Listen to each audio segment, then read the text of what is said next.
Hallelujah. प्रभु को धन्यवाद एक और अवसर के लिए जब हम इस अध्ययन को जारी रखेंगे। और आज ये सीरीज का आखिरी डिवोशन होगा। भजन 118 हम कवर करते रहे और आज हम इसके आखिरी के पदों को देखकर इस डिवोशन को कंप्लीट करेंगे। सो आइए हम देखें भजन 118 और आज हम देखेंगे खास तौर से 26 और 27 पर। वहां लिखा है, धन्य है वो जो यहोवा के नाम से आता है, हमने तुमको यहोवा के घर से आशीर्वाद दिया है। Blessed is he who comes in the name of the Lord. धन्य है वो जो परमेश्वर के नाम से आता है। ना हमें मालूम है ये हमारे प्रभु यीशु मसीह की तरफ इशारा कर रहा है। लेकिन सोचिए, जब ये भजनकार लिख रहा था उस समय यीशु मसीह को आना था। यीशु मसीह तब तक आया नहीं था, मनुष्य बनकर आया नहीं था, राइट। सो भजनकार क्या कह रहा है? धन्य है वो जो परमेश्वर के नाम से आता है। लेकिन मेरे और आपके दिनों में यीशु मसीह तो ऑलरेडी आ चुका है, राइट। लेकिन ध्यान से समझे, जितना ये सच है कि यीशु मसीह ऑलरेडी आ चुका है, उतना ही ये सच है यीशु मसीह फिर आने वाला है, राइट। सो ये लाइन हमारे लिए दोनों तरफ की बात करती है। Blessed is he who has already come for us. धन्य है वो जो हमारे लिए आ चुका है, जो हमारा उद्धारकर्ता बन गया है। आमीन। लेकिन साथ ही साथ blessed is he who is coming back again. आमीन। वो फिर से आने वाला है। आमीन। मेरे हार्ट में बहुत आनंद है। यीशु मसीह न केवल आ चुका है बल्कि यीशु मसीह आने वाला है। वो पहले आया था हमारे लिए बलिदान होने, लेकिन अब की आएगा हमको अपने राज्य में ले जाने के लिए। सो मैं और आप ज्यादा आशीषित स्थिति में हैं, राइट। भजनकार तो उम्मीद कर रहा था एक दिन प्रभु जरूर आएगा, वो उस बात के लिए आनंदित हो रहा है। लेकिन मैं और आप तो डबल आनंद मना सकते हैं और हम कह सकते हैं हमारा प्रभु आ चुका है, इस बात के लिए उसका धन्यवाद। लेकिन वो फिर आने वाला है, उसने वायदा किया है वो जल्द आएगा, उस बात के लिए उसका धन्यवाद। So blessed is Jesus who comes in the name of the Lord। फिर वो कहता है, हमने तुमको यहोवा के घर से आशीर्वाद दिया। थोड़ा और आगे जाइए 27 पर। यहोवा परमेश्वर है और उसने हमको प्रकाश दिया है। यहोवा परमेश्वर है और उसने हमको प्रकाश दिया है। आपको मालूम है बाइबल में लिखा है God is light and there is no darkness in him। हमारा परमेश्वर ज्योति है, हमारा परमेश्वर अगम में रोशनी है और उसमें कुछ भी अंधकार नहीं है। सो जो कोई परमेश्वर के पास जाता है उसे हमेशा रोशनी ही मिलती है, उसे परमेश्वर प्रकाशित ही करता है। आमीन। और जो रोशनी परमेश्वर देता है वो रोशनी सिर्फ आउटवर्ड नहीं है। जैसे मैं और आप दिन की रोशनी को देखते हैं, वो भी परमेश्वर की दी हुई है। लेकिन जिस रोशनी की आज हम बात कर रहे हैं वो रोशनी इनवर्ड है। वो रोशनी हमको अंदर से एनलाइटन कर देती है। वो रोशनी हमारे अंदर के डार्कनेस को मिटा देती है। आप सोचिए, क्या कोई और है जो मेरे और आपके अंदर की डार्कनेस को मिटा पाए? क्या दुनिया में कोई तरीका है? क्या मैं और आप कुछ ऐसा कर सकते हैं जिससे हम अपने अंदर रोशनी ला सकें? मैं और आप कुछ नहीं कर सकते, लेकिन धन्यवाद हो हमारे परमेश्वर का जो रोशनी है और वो हमको अंदर से एनलाइटन करता है। मैं कुछ लोगों का नाम आपके सामने रखूं, आप समझ जाएंगे मैं कहना क्या चाह रहा हूं। सोचिए उन पुराने नियम के लोगों के बारे में जिनके पास परमेश्वर की रोशनी थी। जैसे दाऊद कितनी लाइट ऑफ अंडरस्टैंडिंग उसके पास थी, कितने सुंदर भजन उसने लिखे, बल्कि उसने प्रोफेटिक साम्स लिखे, आने वाले मसीहा के बारे में उसने भजन लिख दिए। मोसेस के पास कितनी लाइट थी। सोचिए, उसने क्रिएशन के समय की बातों को लिखा, जबकि उस समय मोसेस था नहीं, लेकिन परमेश्वर ने उसको कितनी लाइट दी थी। इवन मोसेस ने तो परमेश्वर की रोशनी को अपनी आंखों से भी देखा था। आपको याद है पहाड़ पर उसने परमेश्वर का ग्लिम्स देखा और उसके बाद जब मोसेस लौटा तो लोग कहने लगे, ओ मूसा, हम तेरे चेहरे को देख नहीं पा रहे क्योंकि तेरे चेहरे से बहुत तेज निकल रहा है। आमीन। That is the light which our God has and which he gives to his children। आमीन। सोचिए उन पुराने नियम के प्रॉफिट्स के बारे में। यशाया, कितनी लाइट उसके पास थी। यीशु मसीह के बारे में एक ऐसी डीप बातें उसने लिखी जो किसी और ने नहीं लिखी, खासतौर से आइज़ाया 53। What a blessed chapter. उसने यीशु मसीह के क्रूस के सारे दृश्य को देखा और उसके बारे में एक सुंदर अध्याय उसने लिख दिया। फिर नए नियम में आइए, आप देखिए जॉन द बैप्टिस्ट, उसके पास कितनी लाइट थी ना, इतने सैकड़ों साल, old testament and new testament के बीच में सैकड़ों साल का गैप है। और फिर सडनली जॉन द बैप्टिस्ट आता है, जंगल में एक पुकारने वाले का शब्द सुनाई दे रहा है, दैट इज द लाइट जो परमेश्वर ने उसको दी थी। आमीन। सोचिए हमारा प्रभु यीशु मसीह, उसके पास कितनी रोशनी थी, बल्कि वो तो खुद रोशनी है। आमीन। और यीशु मसीह के बारे में क्या लिखा है, उसके काम इतने अधिक थे, इवन उसकी शिक्षाएं इतनी अधिक थी कि वो सब पुस्तकों में लिखे नहीं जा सके। जॉन कहता अगर वो सब पुस्तकों में लिखे जाते तो आई डोंट नो वो पुस्तकें शायद वर्ल्ड में ना समाती, इतना अधिक हमारे यीशु मसीह के पास रोशनी थी। सुनिए प्रभु के लोगों, और जो कोई आज उसके पास आता है, जो कोई उससे जुड़ जाता है, उसको यीशु मसीह वही लाइट देना चाहता है। आइए आगे जाएं, इसी 27वें पद की अगली लाइन, यज्ञ पशु को वेदी के सींगों से रस्सियों से बांधो। Bind the sacrifice with the horns of the altar. Bind the sacrifice, ये बहुत इंपॉर्टेंट टीचिंग है, आप इसको बिल्कुल ध्यान से सुने। यहां पर दोनों प्रकार की तस्वीरें हैं। सबसे पहला हमारा प्रभु यीशु मसीह यहां नजर आता है, क्योंकि हमारा प्रभु यीशु मसीह वो सैक्रिफाइस बन करके आया और वो सैक्रिफाइस हुआ, वो मेरे और आपके लिए बलिदान हुआ।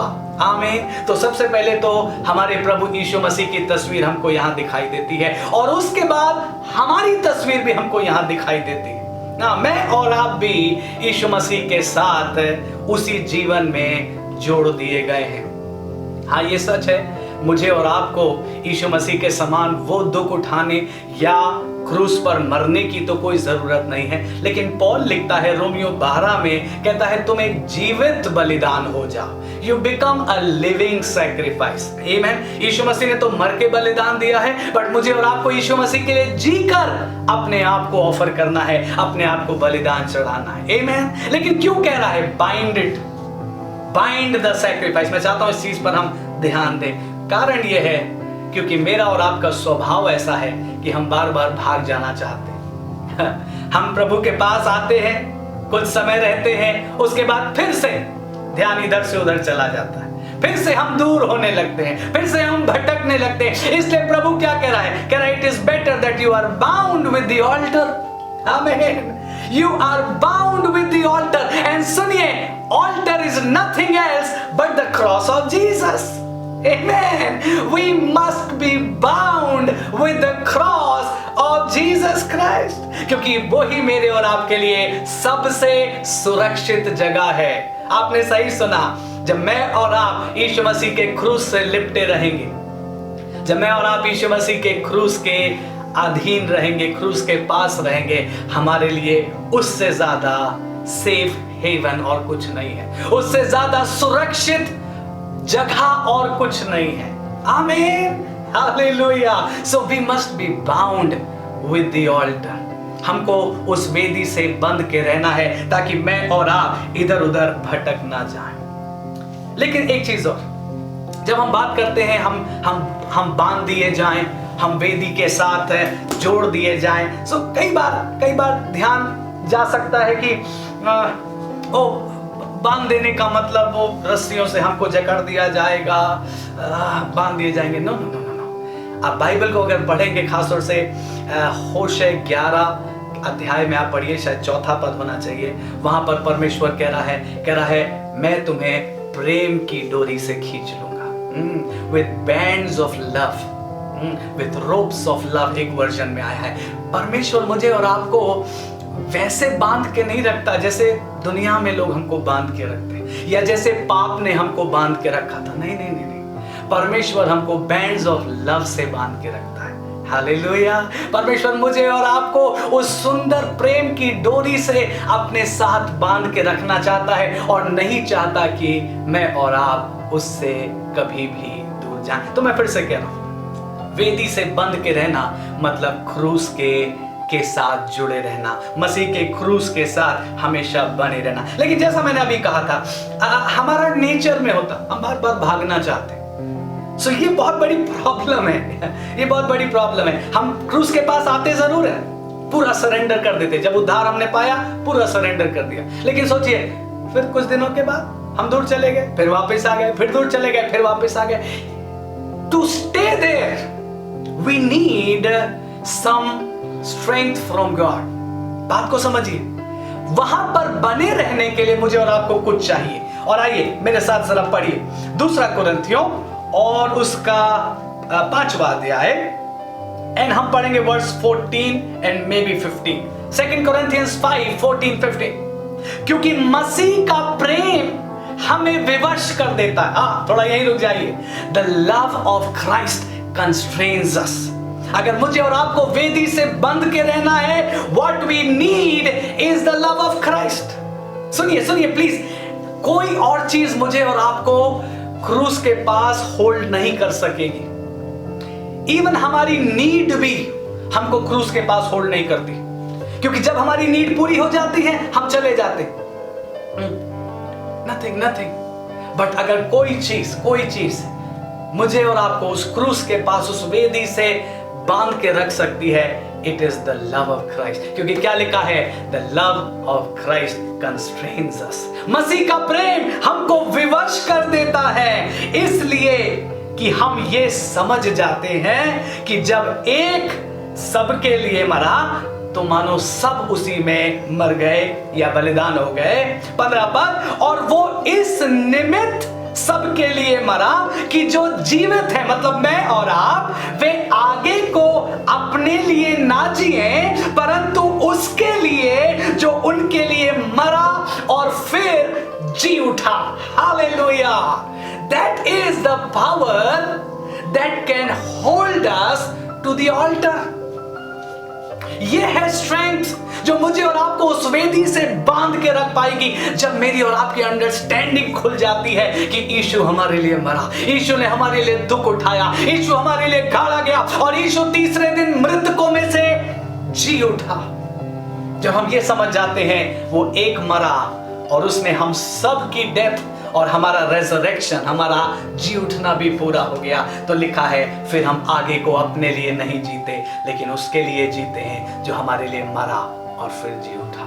प्रभु के लोगों, आज दुआ करिए, बल्कि आज से दुआ करना शुरू करिए। लॉर्ड, मेरे मसीह जीवन में मेरी एक बहुत बड़ी नीड है कि मसीह का प्रेम मुझे और अधिक विवश करता जाए।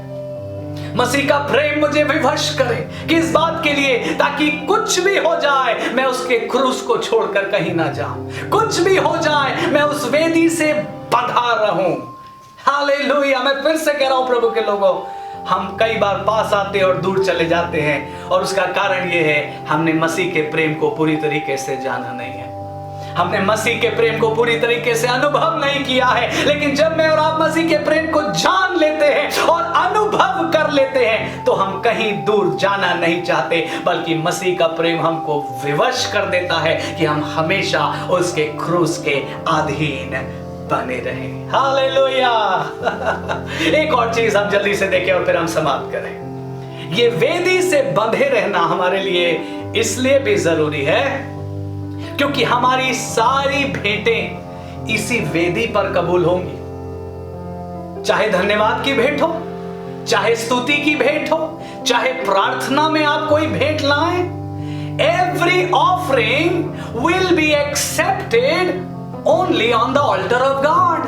क्योंकि मैं और आप अपनी वेदी नहीं बना सकते, मैं और आप अपनी वेदी पर भेंटें चढ़ाकर परमेश्वर को खुश नहीं कर सकते, बल्कि we must offer our sacrifice on the same altar जिस पर हमारे प्रभु यीशु मसीह ने अपना लहू हमारे लिए बहाया है, अर्थात उसकी सलीब, उसका क्रूस। इसलिए जब मैं और आप यीशु मसीह के क्रूस के द्वारा होकर आते हैं ना, परमेश्वर हमको ग्लैडली एक्सेप्ट कर लेता है। लेकिन जब मैं और आप मसीह के क्रूस को साइड करके, याद है बाइबल में यीशु मसीह ने क्या कहा था? कोई खिड़की से आता है, कोई दूसरे गेट से आता, बोला नहीं, आई एम द डोर, मैं फाटक हूं, जो कोई मेरे द्वारा आएगा परमेश्वर उसको ग्रहण कर लेगा।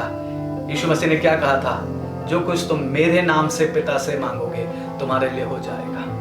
प्रभु के लोगों, कितना जरूरी है हमारे मसीही जीवन में इस ऑल्टर से हमको बाउंड रहना। सुना आपने? बहुत जरूरी है। और ये कब होगा? जब मैं और आप मसीह के प्रेम को जान जाएंगे, और तब मसीह का प्रेम हमको विवश कर देगा कि हम उस ऑल्टर को छोड़कर और कहीं ना जाएं, उस क्रूस को छोड़कर और कहीं ना जाएं। जब मैं और आप समाप्त कर रहे हैं, this is what we are going to pray. हम दुआ करेंगे आज। हम कहेंगे, लॉर्ड, हम जानते हैं हमारा रिबेलियस नेचर, हम जानते हैं हमारे शरीर का वो भटक जाना, हमारे मन का भटक जाना, लेकिन आज प्रभु हम आपसे ग्रेस मांगते हैं। वो प्रेम आप हमको दें जो प्रेम हमको विवश कर देता है, ताकि हम हमेशा मसीह के क्रूस के अधीन पाए जाएं। आइए मिलकर दुआ करें। Lord Jesus, give us that love, ताकि प्रभु आपका प्रेम हमको हर दिन विवश करे। ना कोई टेम्पटेशन, ना कोई लालच, ना कोई दुख, कोई भी चीज हमको आपसे अलग ना करने पाए प्रभु जी, बल्कि मसीह का प्रेम हमको विवश करता रहे कि हम उस वेदी से बंधे रहें। क्योंकि प्रभु हमारी भेंटें भी वहीं कबूल होंगी, हमारी आराधना भी वहीं कबूल होगी, और वहीं से प्रभु जी हमारा उत्तर आपके पास से हमको मिल जाएगा प्रभु। Lord teach us, help us. हम और वेदियां ना बना दें प्रभु, हम अपनी वेदियां ना बना दें प्रभु, बल्कि हम आपकी वेदी से बंधे रहें, आपके क्रूस के अधीन बने रहें प्रभु जी। Thank you Lord, thank you Lord इस अध्ययन के लिए। हम सारी महिमा सिर्फ आपको देते हैं, और ये प्रार्थना यीशु मसीह के नाम में होकर मांगते हैं, आमीन। 2 पद आखिरी में बचे हैं, भजन 118, 28 और 29। हे यहोवा, तू मेरा परमेश्वर है, मैं तेरा धन्यवाद करूंगा। तू मेरा परमेश्वर है, मैं तुझको सराहूंगा। यहोवा का धन्यवाद करो, क्योंकि वो भला है और उसकी करुणा सदा बनी रहेगी। फिर से रेपिटेशन आया उसी बात पर जिससे उसने आरंभ किया था, उसी बात से वो इस शाम को एंड कर रहा है, और मुझे और आपको सिखा रहा है उस नोट पर ड्वेल करना, हर परिस्थिति में कहते रहना, यहोवा भला है, उसकी करुणा सदा की है। प्रभु आपको ताकत दे, हमेशा आप ये गीत गाते रहें, और इसके द्वारा प्रभु आपको नए नए अनुभवों में ले जाए, नई नई जीत में ले जाए, और खास तौर से इन लाइंस का, इन पदों का प्रकाशन आपके ऊपर और ज्यादा बढ़ता चला जाए। प्रभु आपको आशीष दे। बहुत धन्यवाद इस अध्ययन में जुड़ने के लिए। फिर से कुछ समय का गैप रहेगा इन डिवोशंस में, और कोई नई बात जब हमें प्रभु की ओर से अगुवाई मिलेगी, हम उसे फिर आप तक पहुंचा देंगे। प्रभु आपको आशीष दे।